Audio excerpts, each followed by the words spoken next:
Hey, what's up, everybody? Welcome back to the podcast. My name is Sam Mealy. I'm Hunter Young. And we are the The Sons Sons of of Liberty.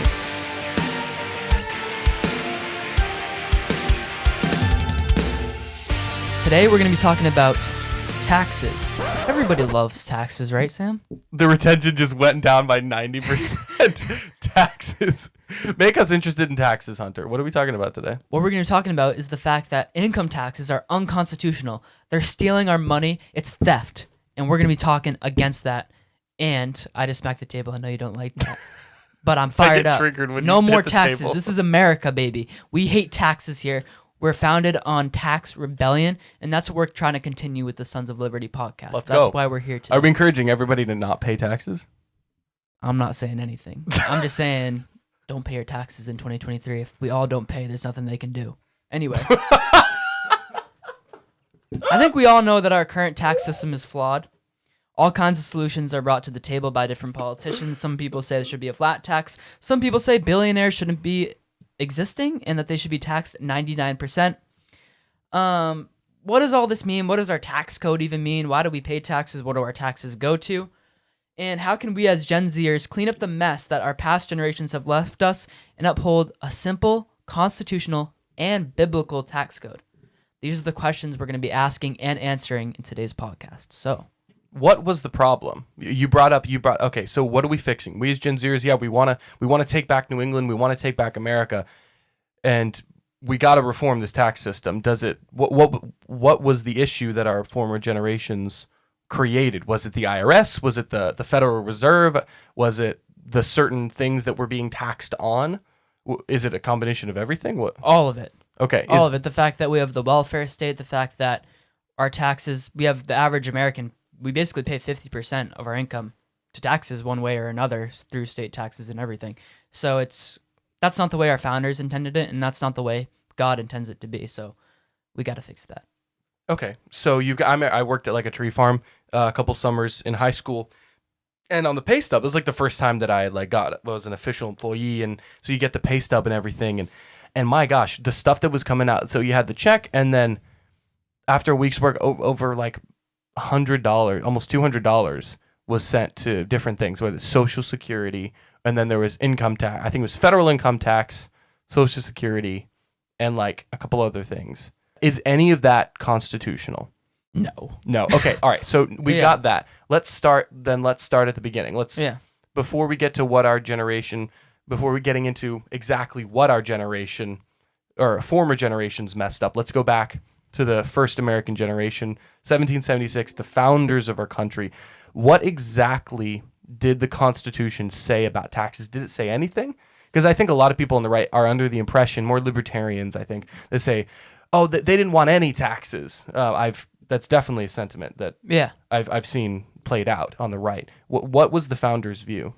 Well, they wrote it in. They knew that to have wars and to have defense and to have certain things like roads, roads not back then because they just had the horses, but they knew that certain things would be necessary. Even the post office was something that you knew that you'd need taxes for. And I think, although the post office kind of sucks, we need to be able to ship mail and ship things. So the founders weren't for no taxes at all, but they were definitely for very limited taxes in very limited scenarios. And we can see that Article 1, Section 8, Clause 1 of the Constitution reads, "The Congress shall have power to lay and collect taxes, duties, imposts, and excises, to pay the debts and provide for the common defense and general welfare of the United States. But all duties, imposts, and excises shall be uniform throughout the United States." I think that's an interesting statement at the end there. They shall be uniform across the United States, meaning Every state has to comply, right? every state has to comply, and they're uniform, meaning they're the same for everybody. Okay. Yeah, no partiality. Yeah. Okay.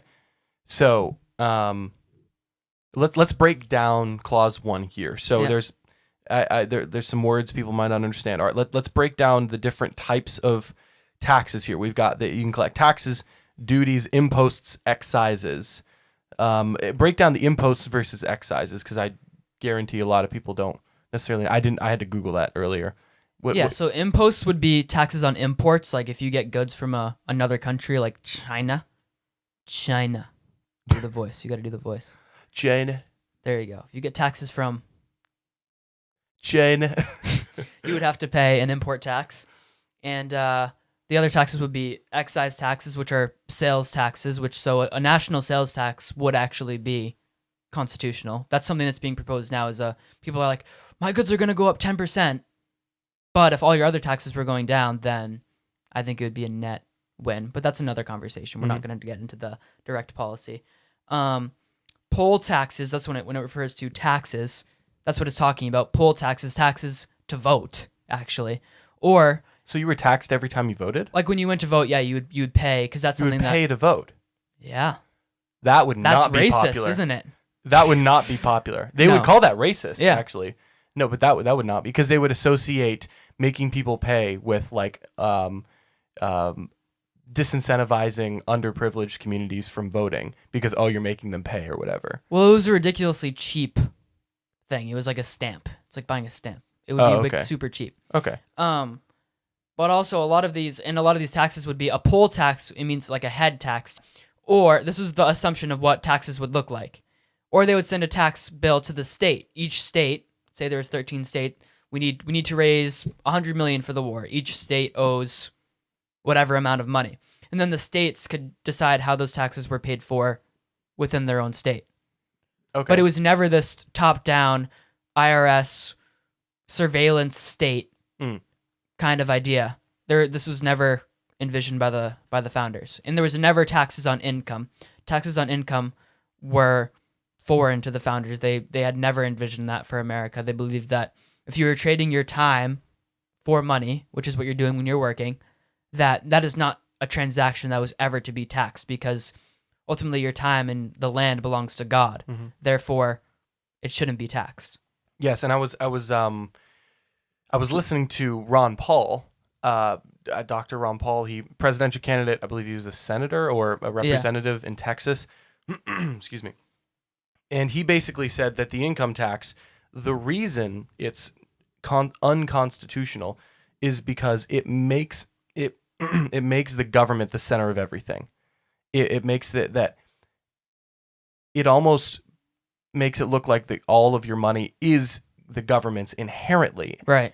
They take a little bit and then they give you the rest. Right. And that's because they get to know every single transaction that goes on, or excuse me, transaction of wealth, whether work for money, and they get to know every piece of that.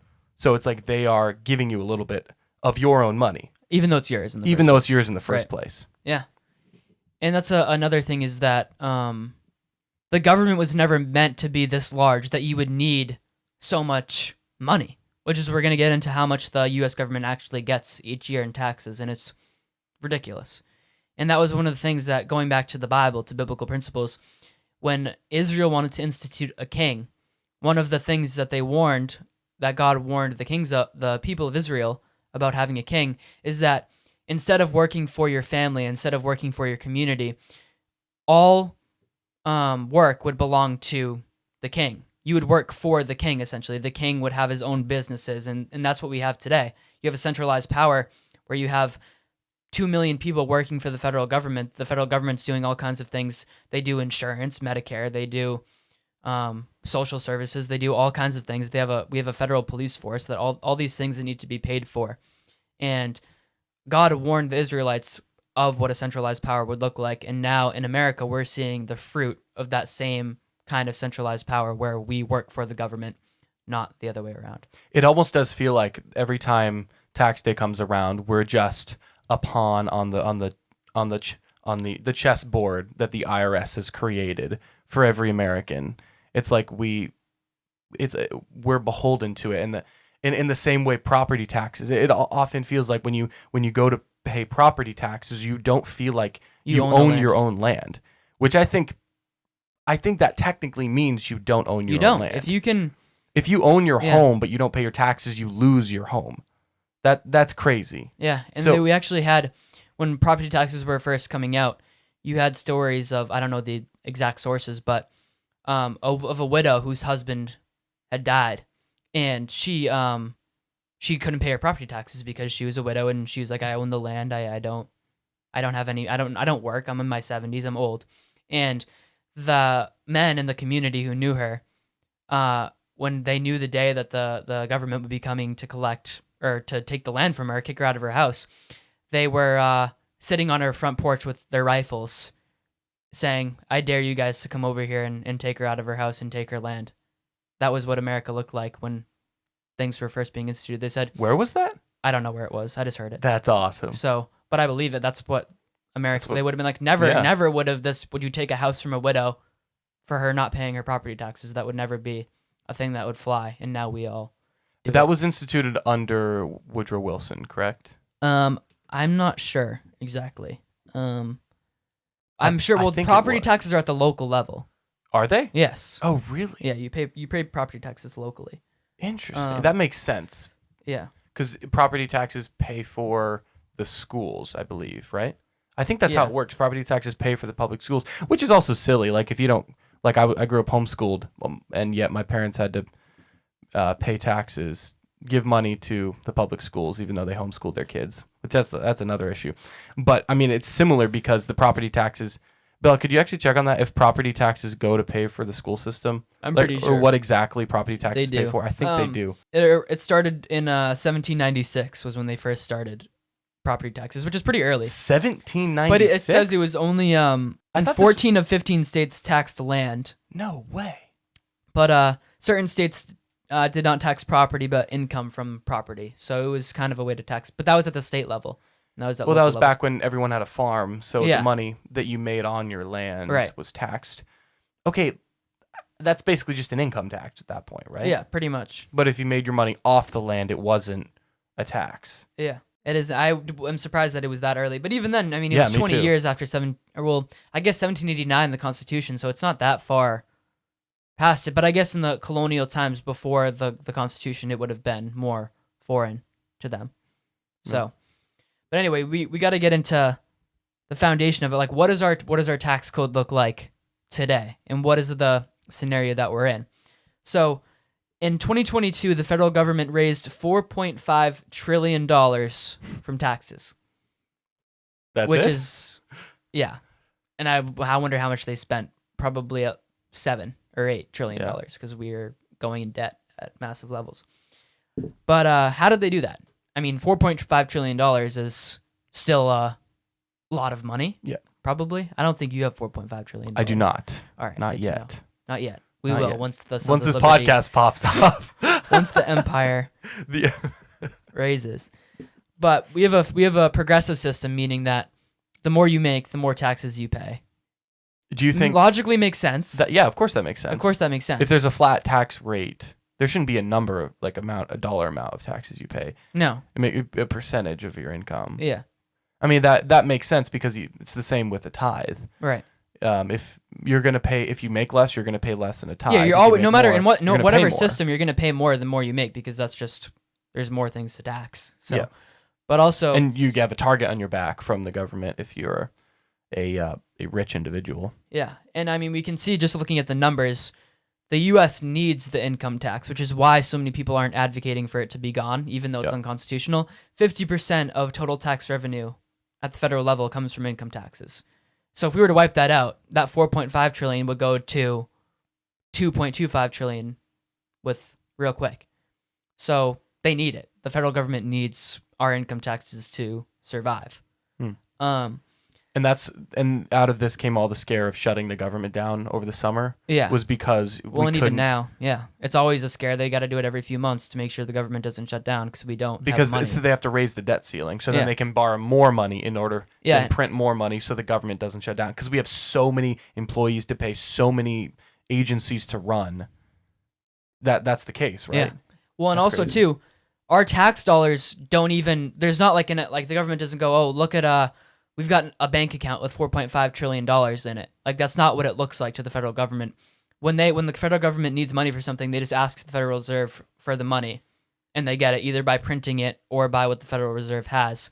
The $4.5 trillion doesn't actually directly, literally go to all A specific bank Yeah. account. Okay. it kind of just goes in and it Just disappears. kind of disappears. Yeah, Does it go to the Federal Reserve? Who holds the money? Who holds the Federal taxes? Reserve would hold it. Okay. Yeah, but it's not like the federal they don't. It's not like one for one. Like I'm sending $1 to the federal government. It's getting split up this way.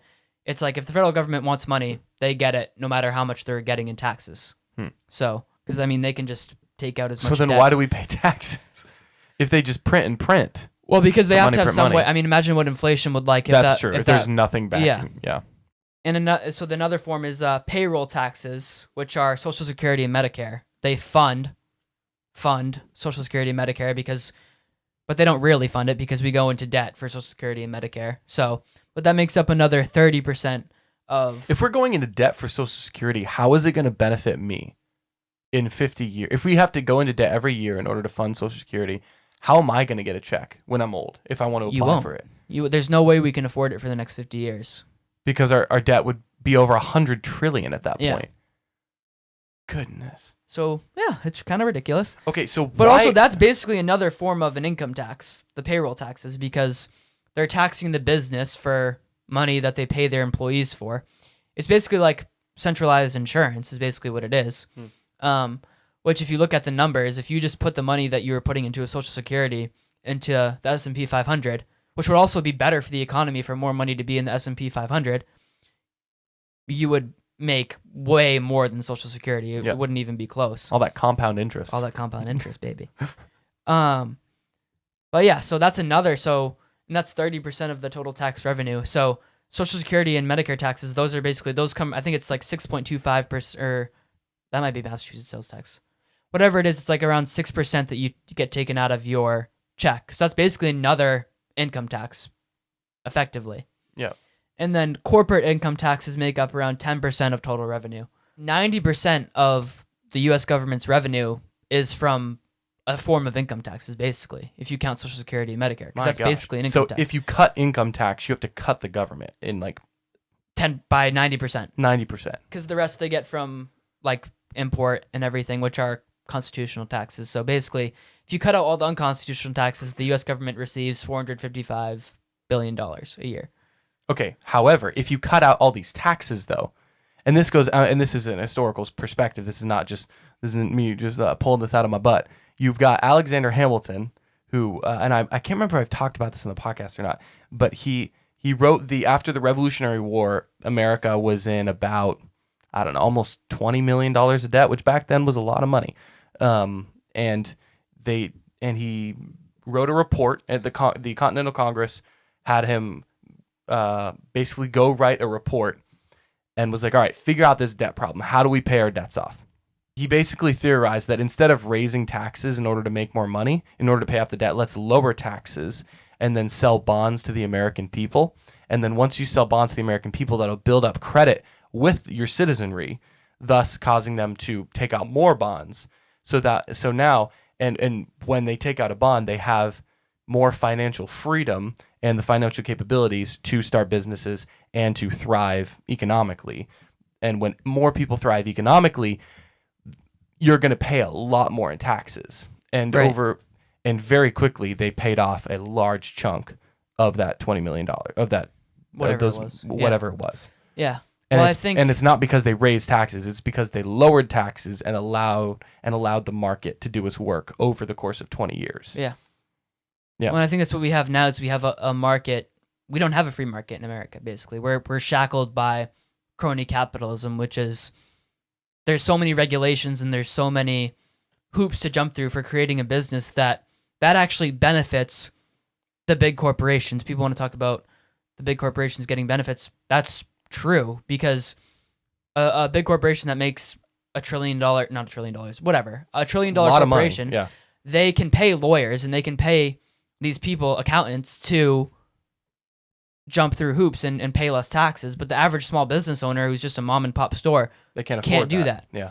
These large businesses can pay for lobbyists and accountants and lawyers to basically find these loopholes. Yeah. And to work with the federal government and state governments to basically, Well, and that's the problem. thrive while smaller businesses die out. The tax code is so complicated that the average person literally cannot do it. Like, you can't do your own taxes. You have to have Yeah. someone else do it. You have to have, even if you use TurboTax or whatever you do, like do it yourself, you can't actually know, like, you're going to break the law, basically. And if there's a law, if there's a system in place where you basically cannot obey the law, it's probably not good law. Yeah. Just a guess, maybe. Well, we had Yeah. our first guest, Toby Leary. He said if a law makes you a criminal, if a law gets passed and it makes you a criminal overnight, it is bad law. Yeah. Yeah, I mean, that's a same little bit thing of with the it's the same thing with the tax code. But it's like if you can't even obey the law, if you can't even know what the law is. If you don't even know the law, how are you can't- supposed to follow it? Exactly. So it's ridiculous. I think that Ron Paul has talked about this too. He says we need to put the tax code on one index card. Basically, we could do that. And that's what I would support, a one-page tax code. You say, all right, 10% flat tax on all income. Boom. Would you agree with the 10% flat tax? I think with now we need to have some way to pay off the debt. Like for a time, we might have to do that. No, but like what I was saying, if you want to pay off the debt, lower the taxes. No, well, I'm saying that would be lowering it. That's 10% true. flat tax. Well, okay, on all. I didn't realize that's what you were arguing for. Okay. So But that's a different. We'll get into it. We're gonna get into it. But what you have is now, the average American pays 25% from their takeout home pay on taxes. So 25% of your income right off the rip is. Is that on average for all of Americans? Yeah. Okay, that's definitely more here in Massachusetts, Yeah. and I'm sure across New England. Well, I think that's federally. Yeah. I mean, New Hampshire, you've got no income tax, but the property taxes are insane. So just depending on where you live, the taxes are going to be different, obviously. That's another question. So different states, like there are federal taxes and then there are state taxes. Mm-hmm. Are all federal taxes constitutional? Or no, I'm sorry, not unconstitutional?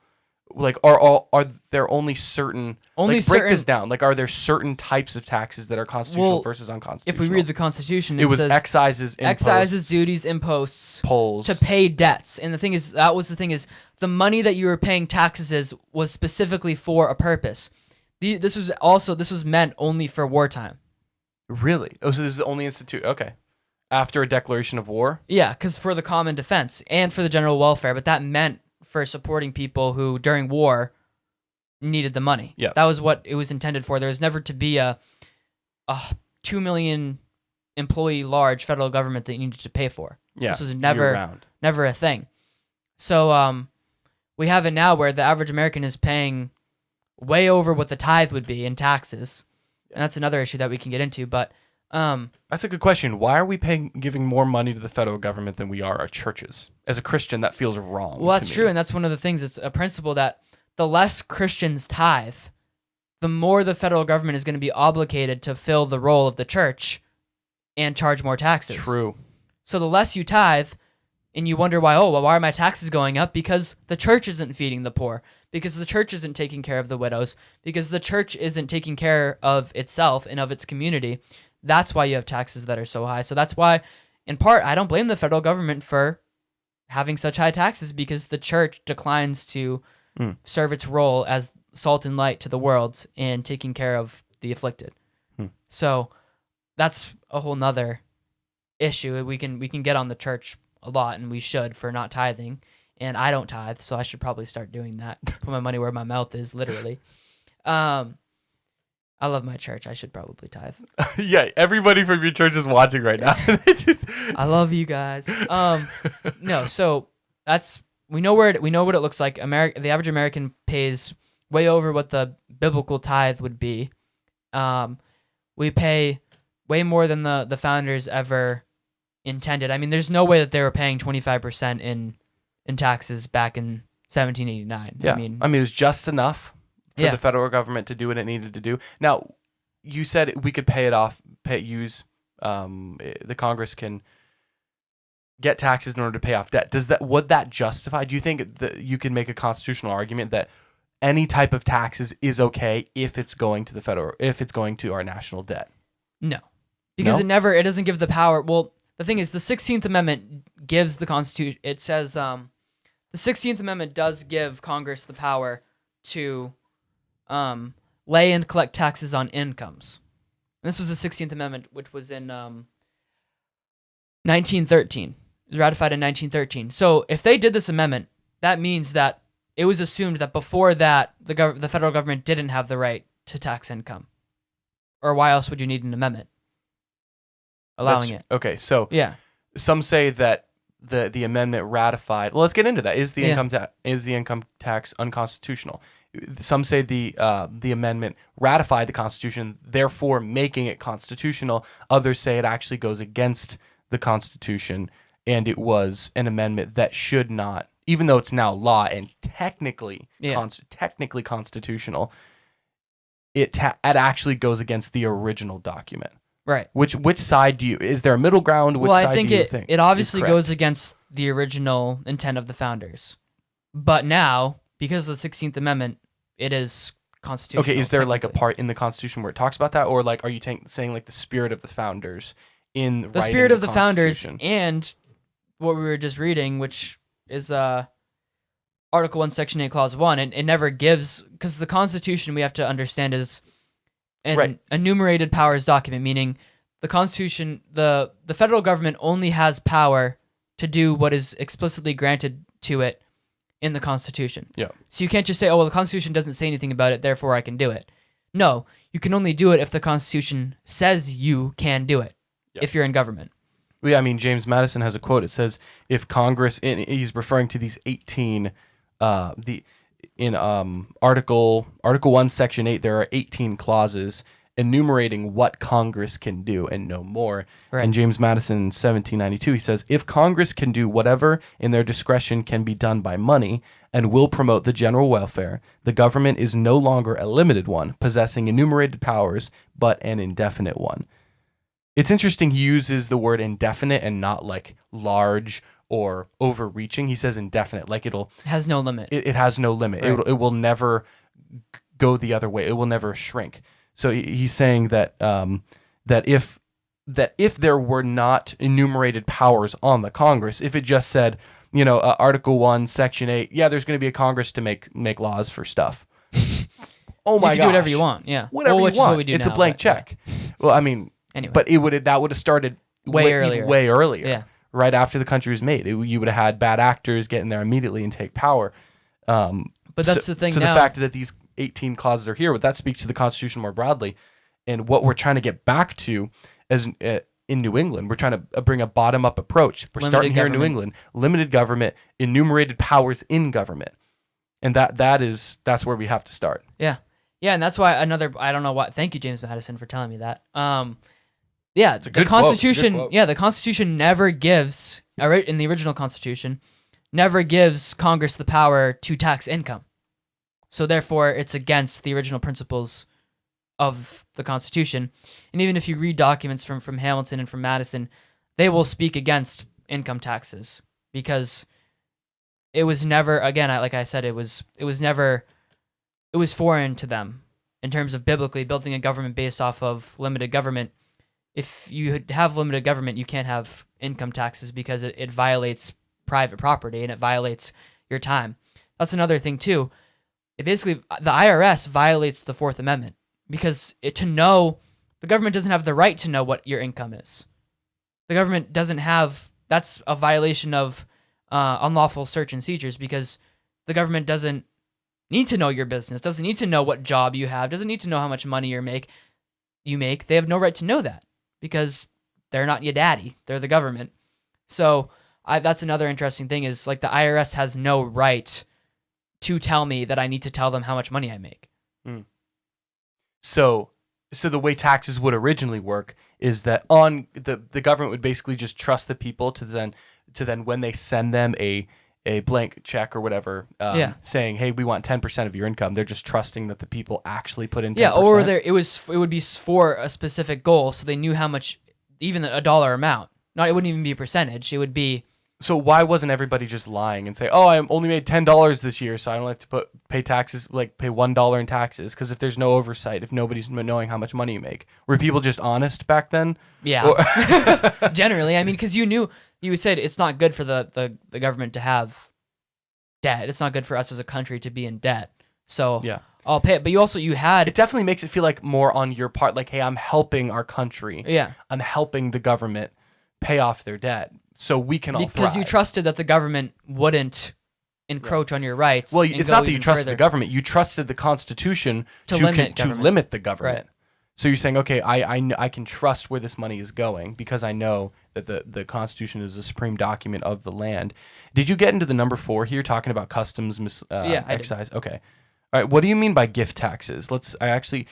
Defining terms is always such an important thing because I don't want to ever brush over it. I don't want to ever come across like we know something and the audience is just stupid for not knowing it. Because a lot of these things we're just kind of learning as we go here. Yeah. So can you explain what you mean by gift taxes? Like, If I give you a gift of a certain amount of money, that can be so taxed. it's literally just like if we're a 501c3 and I donate, I have to pay taxes on that donation. Is that what I that think means? donations might be a different category. Well, isn't that a gift? Yeah. Sure. So, because right now we don't, 501c3 is a status where you don't have to be taxed on a donation. Yeah. Yeah. Do you think, that's never mind. I'm not going to get into that. Yeah, we could get into it. But the thing is too, and even then you did have tax rebellions in the US. Like people didn't want to pay their taxes and a lot of them couldn't because we were in a lot of debt to France and stuff after the Revolutionary War. And there was things that went on like, well, even have you heard of the Whiskey Rebellion? Yes. Basically they started to task whiskey, and the people go, "We're not paying," probably drunk. "We're not paying whiskey taxes." And George Washington basically went over there and like shut it down because he's like, guys. Well, It's whiskey. that was an excise. That's called a sin tax. Is Yeah. where you put a tax on unhealthy things. That's interesting that you bring up the debt to France. I was reading when the Continental Congress assembled, they actually went through the exact dollar amounts of how much we paid in taxes to. There was the King of France. There was foreign officers made payable in France.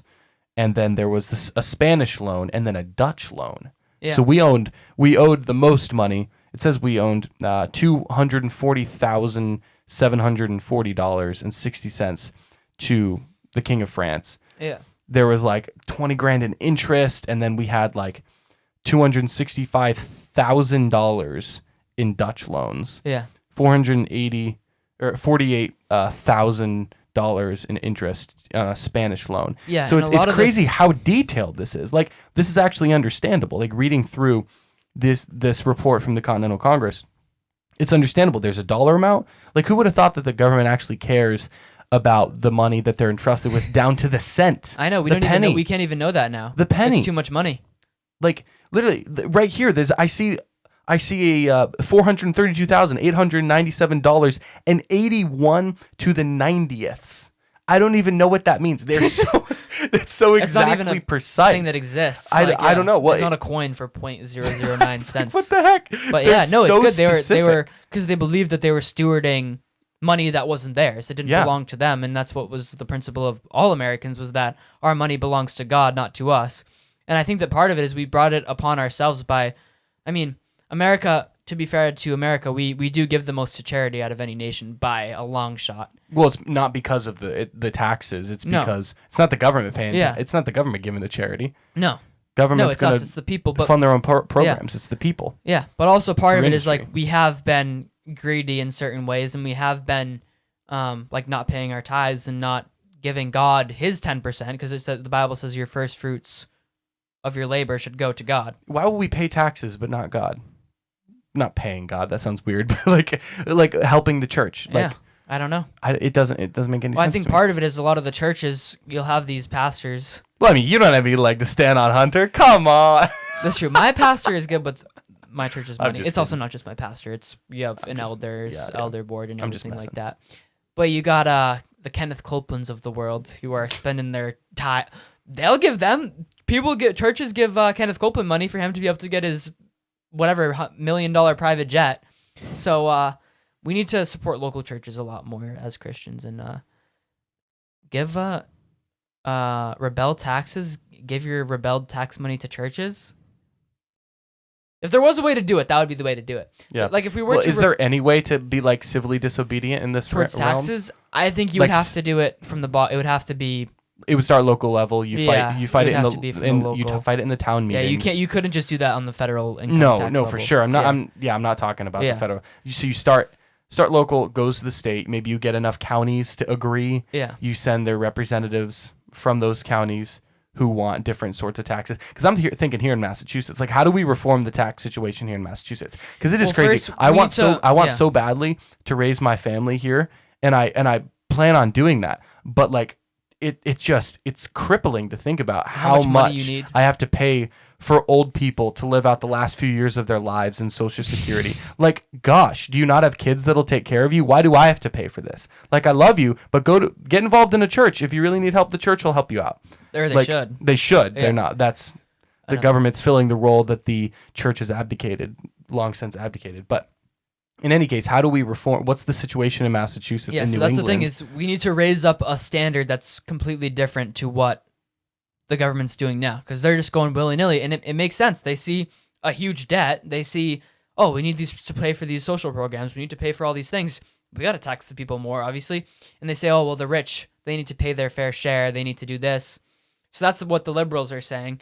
And then you have Republicans who are completely on the other side. Like you see the Trump tax cuts, huge slashing tax cuts at the corporate level, but not really. Like you've never seen a huge tax cut for middle Americans in the middle class and for people who are actually raising the next generation. Well, I think the reason that that went to the corporate level first was because, I mean, I think if Trump got a second term, he would have kept Yeah. going. But I'm totally Well, no, I'm speculating. saying Well, I that's think- good. Well, I'm it is saying good that's because they good. create these corporate business, these larger businesses create the jobs that those middle class people thrive off of. Yeah. So if you do it at the corporate level, it trickles down to the individual. Oh no, I agree with that. I'm just they're saying. when you pay less in taxes, you're able to scale your business, thus paying your employees more. That's for the same That's a reason. good point. Yeah. That's the same reason that the minimum wage is so stupid, because you can't guarantee that every business is going to be able to pay Yeah. their employees all of the same starting out. Like if you're worth less, you're going to make less. If you're worth more, you're going to make more. Yeah. Well, it's Reaganomics basically is what it is. The trickle down. Trickle down is used as like a negative term, like Hillary Clinton would say. Trickle down economics doesn't work. That's not Hillary's voice, but Why would it not work? I don't know. Tell me why that doesn't work. Be Hillary for a second.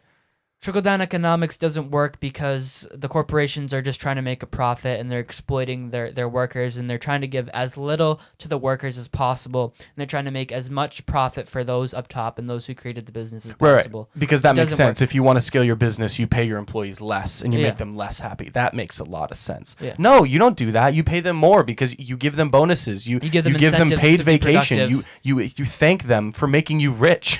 Yeah. Like that's what it is. Yeah. They're not wage slaves like Marxism says. No, they are Voluntary. it's voluntary. It's not involuntary. They are the backbone of the civilization. We don't have a civilization without the middle class, without a strong middle class. You always have a middle class. Yeah. But the issue, and having a strong middle class is a good thing. If you have a large middle class, that's awesome, because that means that means less people are poor. Right. That's amazing. Yeah. And That's the what less I'm people saying. are poor, the more people are rich. Yeah. Crazy thought. When Yeah. people are rich, society thrives, Yeah. and Yeah. So as more it, like, charity occurs. as it stands, we're asking the question is, we know what Trump and the things that Trump has done and Reagan has done and the conservative movement has done, a lot of them have worked. But like, it's still, you feel like it's lacking something. I think we do feel like it's lacking something because either way, income taxes aren't biblical. They're not constitutional. So how do we go back to a system that's more like, what would a system look like that is truly like radical, different, and that could actually work? Biblical taxes. Biblical Let's taxes. go all the way back to the beginning. Yeah. Talk about the biblical taxes. How would they do that? We were talking about this before we started filming. Yeah. What were in the first republic? You asked me at the beginning. He asked me at the beginning of the podcast, what is the first republic? I said Roman Republic. He's like, no, the Hebrews. It was the Israelites back in the day. You had God at the top, and then you had judges. And if you read the book of Judges, this First and Second Samuel, it was essentially a republic. Yeah. You had Moses over, he was like the head of basically the state. Yeah. And then you had the few, which were the senators, you could call them the senators, or those who went out and they were under, they had a certain amount of people under them. And then you had people at the local level, people who were leaders of their families, they represented a certain amount of people too. So you had the one, the few, and the many, which is the principles of a republic. And So how did the taxes work in that system? the taxes worked is you had your 10%, you had your tithe to the Levitical priesthood, and then you had your 10%, which will go to the festivals every year, the different festivals that the Israelites had, and then you had 3.3% a year, which was it was like 10% every 3 years, which would go to the poor. So is it biblical if we're paying for festivals? Is it biblical to basically use tax dollars to blow things up on 4th of July? Yes. Fireworks. I think it's biblical. I'm for it. It's biblical. I'm for it. Biblical fireworks, baby. Let's go. You got some hot dogs and fireworks. Yeah. But that's also the thing is we can't apply that same exact standard to because I guess you could say, well, we're close. 23.3% is the biblical tax. We're at 25%. So we're close, right? Well, okay, biblical Yeah. tax as in well, that's interesting because Pastor and Dr. Paul Jaley on our Thanksgiving special, he brought up just briefly, he brushed by it, but he said it's 23.3% is the actual biblical. He said tithe. Yeah. Now But I the know thing is it was that's it was a theocracy back Yeah. then. It was a theocracy, so you had the Roman, or no Roman. What am I saying? It was a theocracy, so you had the top down. What was it called? You had the church and the state combined. That's what I'm Right. trying to say. It was the church and state combined, so the taxes were all together. Mm-hmm. But that's not the way you have it right now. So No. how would you separate it? Would you have like 10% go to the church and then only 13% in taxes Well, I think to it get would to be, that 23.3%? What if that's what I it don't is? think it's no. I don't think that today. I don't think that tax is for today. The 23.3%. You don't think so? No, No? I think that applied only to Okay. Israel and that specific. So just 10%? Yes. 10% to God, 10% to the country? Yeah, but I think 10% to God doesn't mean 10% to the state. I think that's why it was different because the church and state were mixed. So I think that baseline level, we've got to give some income, some level of it. Like a tithe isn't. It's not a sin to not tithe 10% today. Yeah. Because we give out of the our heart. Yep. Now, but I think that looking at it biblically, what is the government to pay for? Biblically. And that would be to provide for the common defense, like you need a military to protect your nation. And what? The What do you Constitution do? actually called it a militia. Militia. But it was I'm only saying that because Yeah. the wording they used was to call, oh man, if I can find it like in a split second. Yeah. But they called on the militia in a moment's notice. So there wasn't a standing military that the taxes were funding. Yeah. It was in a time of war, we will, like you're saying, for a specific purpose, Yeah. we will get taxes from the American people, Yeah. raise money from the American people in order to pay for this The war. militia. Yeah. And you have but it's funny. They actually there was a clause. I'm going to pull this up real quick. Yeah. There was a clause, Article 1, Section 8. I believe, yeah, Clause 16. Here it is. To provide for the organizing, arming, and disciplining the militia and for governing such part of them as may be employed in the service of the United States, reserving to the states respectively the appointment of the officers and the authority of training the militia according to the discipline prescribed by Congress. So it was Congress's job to organize, arm, and discipline the militia. That's kind of cool. So are the congressmen in the trenches, like training? But no, because it goes on to say that there are some that are actually employed. It doesn't go into specifics, but employed in the service of the United States, except for officers who are appointed by the states themselves. But it seems to imply here that they're in federal employees. That's what. Am I reading this wrong? For governing such of them as may be employed in the service of the United States. Service, military service. And for governing, is that what it's saying? So to provide for organizing, arming, and disciplining the militia, and for governing such part of them as may be employed in the service of the United States. Employed so is it saying, in the service. So you're saying they're paying the militia? Yes. Is that what they're talking Yes. about? So in the service of the United States. Okay, I read that differently. Yeah. I read that as almost like a standing general or No. whatever. So But even then, I mean, every it's person for military. Yeah. yeah, every person. Okay. Do you think that they only pay them when the militia is called on? Yeah. Okay. All right. Sorry. Back to your point. I thought that was specific. Yeah. I thought that was Well, interesting I'm to saying bring the up. point is, if we're gonna have limited taxes, we need to have a limited government because you've got less things to pay for. Yes. So So- not a standing military Right. all of the time. Yeah, so that's the thing. Like, what would that look like if we had it would be a complete revamp of our whole government system. Yeah. All the 3-letter agencies gone. Gone. All of Completely them. gone. IRS done. Yep. Bye bye IRS. Thank God for that. Buy FBI. Praise God, baby. Buy all these things.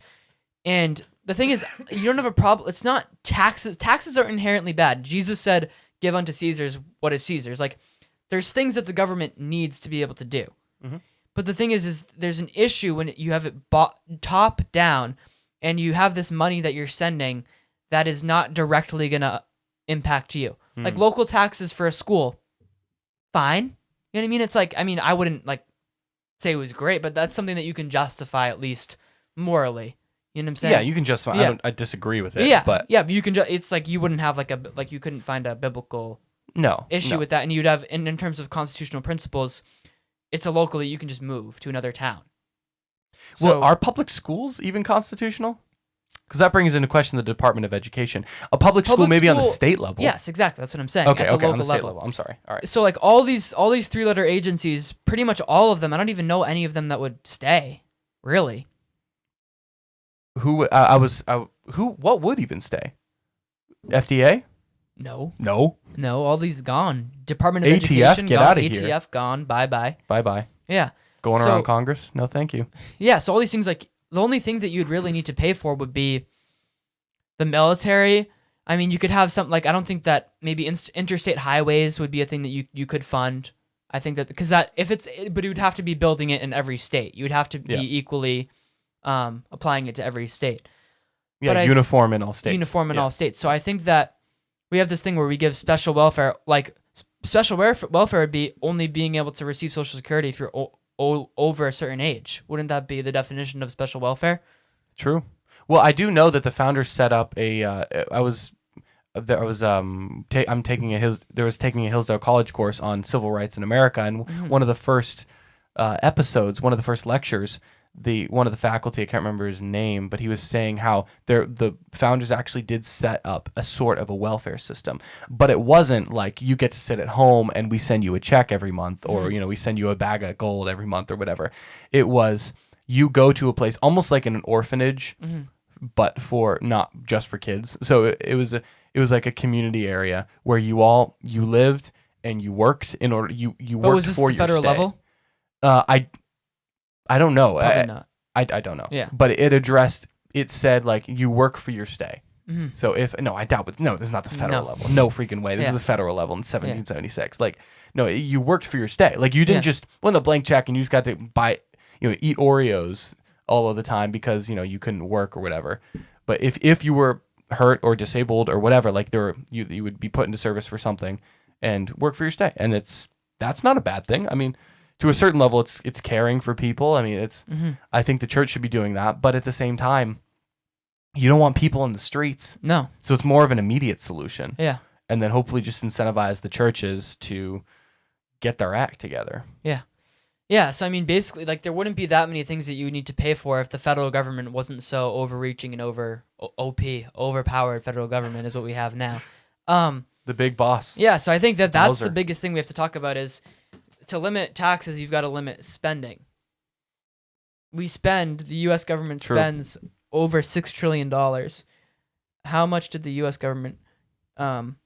But I think that's more so the issue that we need to focus on is the fact that we spend so much money that you couldn't even possibly pay for it unless the tax rates were literally stupid 99% on billionaires, which would be terrible for America because the Awful. billionaires would leave. Yeah. They would go to other countries and set up their LLCs in other places. So I think that what we have to look at is we have to say we've got a problem with the debt right now. So it's going to take a lot of pain to go back to a good system. Like, I think that we might actually have to raise the taxes. America's going to get on that baby steps. Got to get in that Ramsey plan, baby. That debt snowball. That debt snowball. Yeah. Smallest to largest. Yeah, so what I think is, I think that a constitutional tax and a biblical tax would be probably further in the future. Because I think that we probably do have to raise taxes for a time. Why? Because the debt is so darn high, boy. But remember what you were saying. You were right. I mean, you were saying we were lower taxes. Lower taxes. Yeah. Encourage industry. I mean, just look how incredible, the greatest the economy has ever been in American history through the Trump presidency, and after his tax cuts. But he still So- added trillions to the debt. True, but the amount of industry that went up, it was just But incredible. we didn't pay off any of the debt. Okay, so we do it right this time. Yeah. Like but I was only saying that to say Yeah. when you cut taxes, change Industry happens goes quick. up, It really quick, GDP really goes up. quick. Yeah, Because people are smart. People are really good at what they do. it's interesting. Yeah. Like Yeah, I guess I was. Yeah, I'm thinking like a lib over here. With well, the no, raising it's you're taxes. thinking like every single empire in the history of the world. When I Yeah. need to pay for something, well, people are giving me $10 a month. Well, I want $15 a month. So let's just raise it by $5. That's an example. Yeah. Just pulling that out of my bootay. But like that's how people always thought. But no, like you lower it, you incentivize people to work, Yeah. to start businesses, to have families, Yeah. to have more kids because they can afford it. And then when you have more kids, dude, they grow up, they start their own businesses. Fire me and up. it's just like it's just a snowball effect That snowball. that is different kind of snowball, man. Yeah. I'm serious, but no, I'm dead serious Yeah. about this. We don't have to wait for the federal government to do this. States start doing this. Yeah. Well, I think part Get of a coalition part of the thing states is to be like, hey, federal government, call it convention of states. Yeah. The Article 5 of the a new Constitution, constitutional amendment Yeah. saying no more income tax. or repeal the other constitutional amendment. well, you But what I'm repeal a saying- constitutional amendment by another amendment. Well, yeah, Article 5 of the Constitution, you call a convention of states. So instead of going through the federal government, you get a certain amount of states. I think it's 32 or something amount of states to come together. And there's a great organization called Convention of States that's trying to do this, Yeah. to rein in taxes, to add term limits, things like that. Have a convention of states and go around the federal government and take away the income tax. Yeah. Just get rid of it. Like this is a constitutional way to go around the federal government because the founders were so smart to do this. You don't need the federal government. Because they knew the federal government, if it is out of control, the thing that reigns in the federal government is not going to be the federal government. the states. It's going to be the states Yeah. taking back the federal Yeah. government All you need- and restraining it. All you need for a constitutional amendment is three-fourths of the states to agree to sign it. Let's go, dude. So Yeah. we start at the local level. We Yeah. start towns, bro. Imagine New England. I was just looking at the electoral map, and I hate to get political on, or like, Democrat v yeah. Republican on us here, but like imagine Massachusetts has like I think 11 or 12 electoral votes. Like everything is down to the wire on these on these elections. Like, dude, imagine, bro. We just bring sweeping change to not only Massachusetts, the rest of New England, Right. bro. One of the things is the We got it. Yeah, we got it. We're But chilling. the issue is the problem we started is that conservative. We're going back. Amen. We're going forward. Equal back to the future, baby. Let's go. Let's back. We're going back to the future. Back to the conservative future. Amen. But also, I'm on a tangent, guys. I'm getting fired up. I'm fired up too now because you just got me on a whole nother train of thought. I was thinking too much. Let's go. We're working things out. This podcast. I was thinking way too much on the worldly standards. But I think what we got to do is we need to make people less reliant on the federal government, because people say, "Oh, what about my Social Security? What about my Medicare?" We say, "No, you don't need Social Security. We don't need Medicare. Pay off your debt early. Pay off your house early. Yeah. Freaking invest in the S&P 500. Yeah. Get that compound invest in interest. America, invest in free markets, invest in the future, invest in your kids, have 8-10 kids." Yeah. If you're not going to start a business, invest in one. Yeah. Like give some of your money so other people can start a business for you, and you make some of the profits if it takes off. Be smart. Think for yourself. You don't need the federal Don't be- government to take don't be care a silly of you. goose. The government ain't your daddy. God is your daddy. Daddy God. But that's the thing. No, I Oh think man, the, is that the federal, blasphemous? the federal government, Abba Father, not really. Abba the Father. government, Oh, that's true. the government That's has awesome. convinced people that if we don't have these social programs, if we don't have a social safety net, then things are going to collapse. And the truth is that the economy goes up and down, always. We don't need the federal government propping up the economy with trillions of dollars of inflation with our tax money. Like, we don't need that. We don't need a crazy federal government upholding everything, holding everything, pulling the strings from up top, holding everything in place and making sure that nothing catastrophic happens, so that the people stay bogged down and don't ever question whatever they're doing. Because that's the thing. When things go bad, people start to question the government. Look at COVID. Look at what people were doing, questioning. Even if you look at Antifa, who we wouldn't agree with, they were freaking burning things down. Yeah. But that's what they don't want. Chaos. They want us to be. They want to lull us into, oh, look, we'll give you $2,000 a month when you retire. Oh, pay the tax. Pay the tax. Yeah. But no, we need to say that if we have strong churches, if we have strong families, if we have strong local governments, We're gonna be. America is strong. We have the most innovative technology. We have the smartest people. We're a melting pot of the best of the world, and that's who we need to be. We need to say, screw you to the federal government. We don't need you. We don't need you to tax us on all of our income. We don't need you to take our income. Bye bye, federal government. You don't have a right in our lives anymore. That's what we need to say. We will not. What's the word? Do not comply. Do not comply. We will not comply. We will because render unto Caesar's what is Caesar's. So you got that going for you. But Way to be honest. we will comply. Sorry, but we won't. We don't want to. Awesome. That's bold, isn't it? That'll get the views.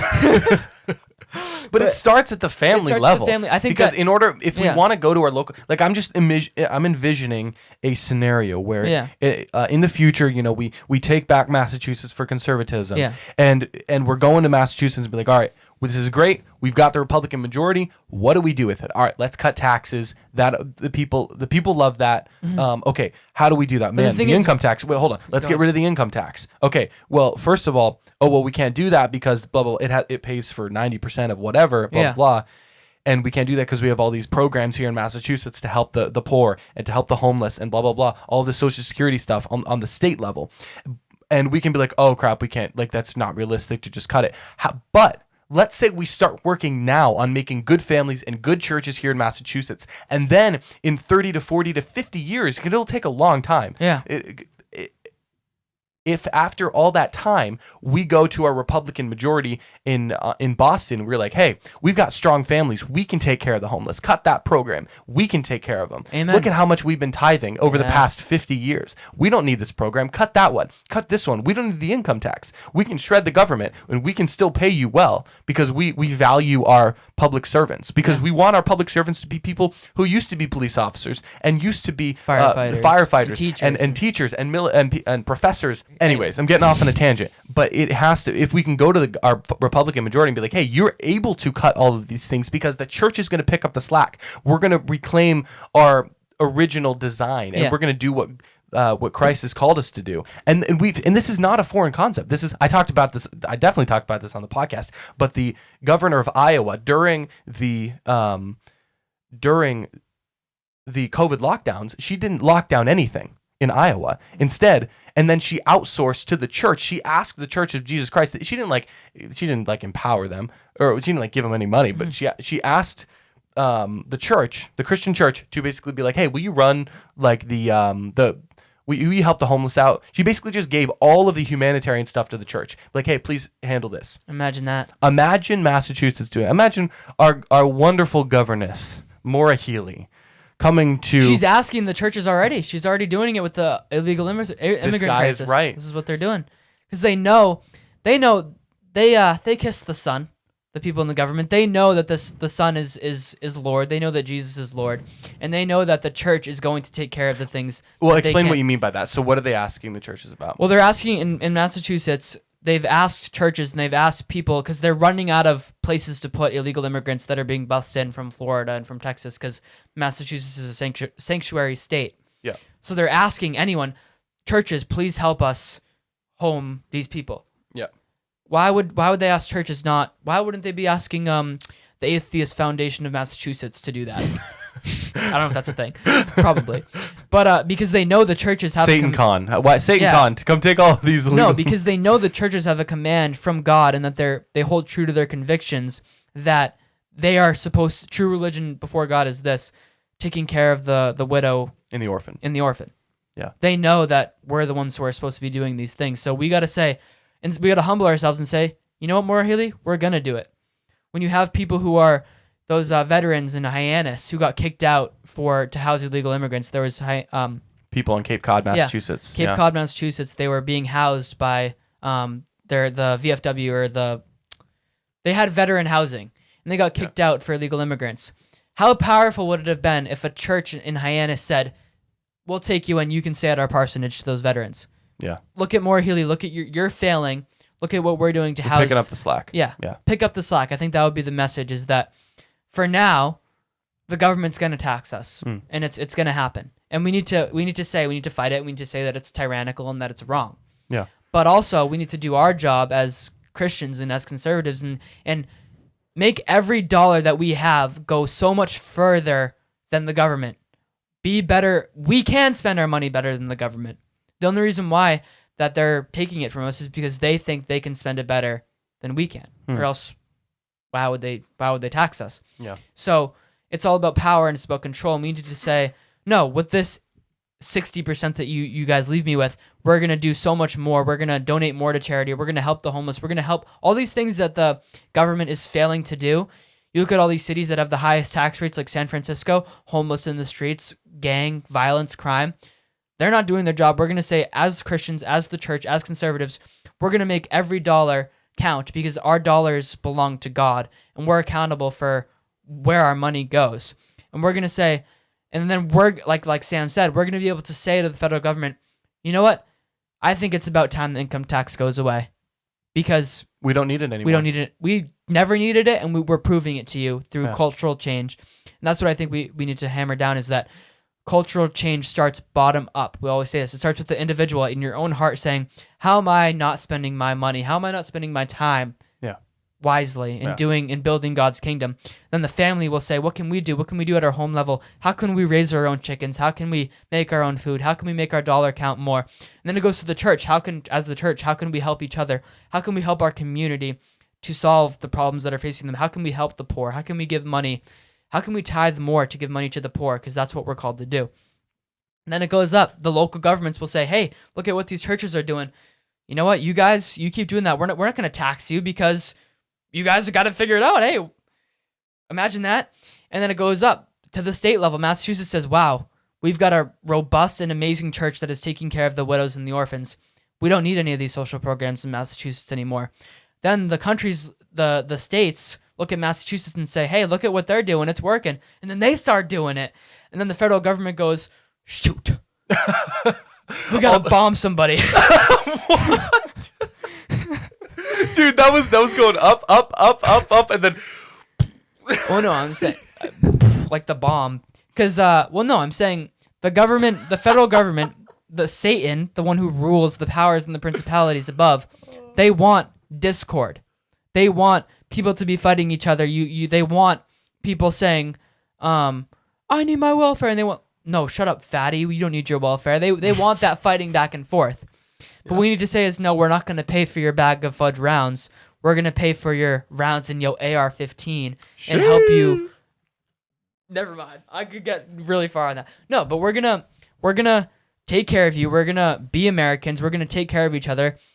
That's what America's about, helping your neighbor out, love thy neighbor as yourself. And if we do that at the local level, the government will have no other choice to obey. They'll have no ground to stand on. They'll have no... Yeah. And we'll start voting those people out who Yeah. are trying to tax us more. that's a real revolution. Yeah. It's not French Revolution style where like, oh, we don't like, we don't like our governments being corrupt, while, the people who are doing the revolution, cheat on their corrupt. wives and are Yeah. also corrupt with the little that God has given them. No, we have to be faithful in the little things. My mom and I were just talking about this, Yeah. actually. She was encouraging me, be faithful in the little things. That's where it's most important because that the Bible says those who do well with little will be entrusted with much. Right. Something like that. But, That's right. Yeah. It has to start bottom up. Bottom up. That's Bottom what we up, gotta do. baby. So we can say all we want. Right. For now, we have to, as Christians, we've got to render what, as much as we don't like it, give what to Caesar's is Caesar's. Yeah. And then pray. It's a lot of prayer. yeah. Pray that God will actually spark, because we can never have this cultural change If it's just one person. if it's just true, but Yeah. if the cultural change starts in the individual, you can never have true cultural change in the individual until the Holy Spirit takes control of that individual. Amen. And it's such a weird paradox. When the Holy Spirit takes control of you, you are actually set free. And when you're set free to live and give, you and to be the most be who God made you to be. Mm-hmm. That works its way up. Yeah. Like you were saying, individual, to the Yeah. family, to the church, So- to the state level, to the local, state, and then federal level. So as an individual, get yourself out of debt. No more Yeah. car loans. No more relying on other people's money. Yeah. At the family, no more loans on your houses. Get rid of your mortgage as quick as you can. 15-year fixed rate mortgage, baby. Paid Yeah. off in 7. Get rid of Average millionaire pays their home off in 7 years. Believe that? It's true. You can do it. Yeah. Don't let the government tell you can't do it. Yeah, you can do it. And then what does the family looks like? And then the church is saying no more taxes on my, or no more mortgage on my church building. We're paying that off. We're tithing more. Hey, give me money so I can buy my private jet. No, we're saying give me money so I can pay off my church mortgage, so that the church can give. Dave Ramsey says, today live like nobody else, so later you can live and give like nobody else. Yeah. So the church needs to hunker down and say, we're going to pay off all our debts. We're going to help each other, lift each other up, work for each other. The churches need to, hey, I'm a carpenter in the church. I'm going to teach a young kid how to be a carpenter and make a boatload of money with his business. And we need to be the outreach. And then we can do that. Once we pay off our debts, once the church pays off their debts, they can give like crazy to the community with their tithe. Yeah. And tithe more. And they say, hey, look at what we're doing for the people. Look, we're loving our neighbors. We're feeding the poor. We're taking them in. What a testimony that would be for the churches. And then those churches are going to influence the government, like I said before. Those churches will influence other churches. More churches. And then more churches. And then you have a church that is thriving and that doesn't even need and that's like, what is 40% of my income? Because I'm making so much darn money. Yeah. I'm helping so much darn people. It doesn't even matter. Yeah. And then the government's going to have no more money to spend anything on. Yeah. So, well, at the same time, it's weird because we're going to be able to take away the income taxes, be like, hey, we don't actually need you to pay for that. But at the same time, there's going to be so many people making so much money that we're not trying to make like prosperity gospel. No. Don't confuse that for this. But there are biblical principles that lead inevitably to prosperity. Yeah. And that doesn't necessarily mean monetarily. It can mean in this life or the next. Right. If you're thinking through a biblical lens, which we always try to do. But you have I lost my train of thought. I don't know what I was saying. We can say what we want. We know that the income tax is unbiblical. We know that the system we have today is unbiblical, and unconstitutional. But we don't solve that issue by saying, "Oh, we need better laws. We need more top-down control." We do need those things, but those things can only happen if you can't expect the government to be smart with their money if you're not smart with your money. How do you think these people got into power? Because we voted them in because we all suck with money. Yeah. So if we do better at the individual and at the local and at the church and at the family level, that's how we're going to be able to get rid of the income tax, because we're going to be thriving so much and we're going to be fulfilling the command of God to make disciples of all the nations and to be salt and light. Yep. That they'll have no other choice but to comply with us, to comply with the church. And they'll be trembling in their boots because their power, because their time is running out. No more slaves to government, no more slaves to Social Security, no more slaves to Medicare, no more slaves to the IRS. We're going to become slaves to Christ in his dominion, in his power on the earth. No more power to Caesar, power to Christ. That's what we're striving for. Amen. And I remembered what I was going to say.